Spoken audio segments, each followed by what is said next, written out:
तालाब किनारे दो दोस्तों का घर। गांव के एक कोने में एक सुंदर तालाब था, जिसकी सतह पर हंस तैरते और आसपास खेतों में धान की खुशबू बिखरी रहती। उसी तालाब के किनारे दो मिट्टी के घर बने थे, एक अर्जुन का और दूसरा भोलू का। दोनों घरों की दीवारें कच्ची थीं, छतें खपरैल की और दरवाजे पर जंग लगी कुंडी।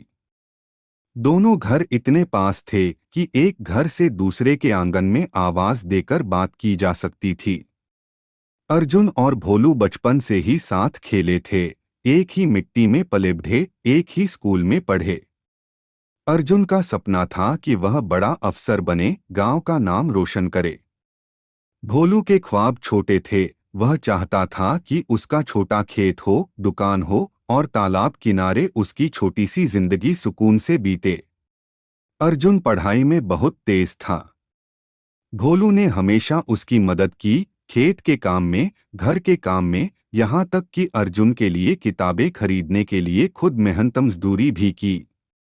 अर्जुन जब देर रात पढ़ाई करता, भोलू उसके लिए चाय बनाकर लाता।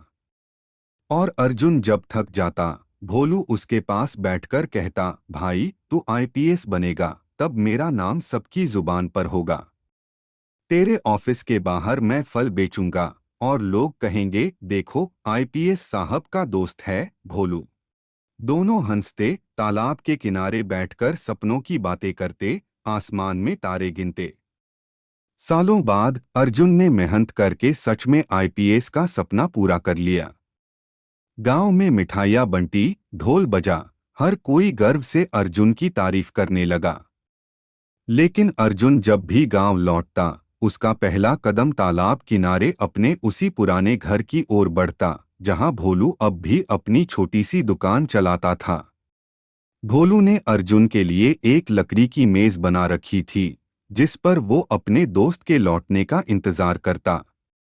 अर्जुन जब गांव आता, भोलू उसकी पसंद की चाय बनाता, फल लाकर रखता और कहता, आईपीएस साहब आपकी सेवा में हाजिर है। अर्जुन मुस्कुराकर भोलू को गले लगाता और कहता, भाई तू ही तो मेरी ताकत है। आईपीएस बनने की कहानी अगर कोई पूछे तो मैं बस तेरा नाम लूंगा।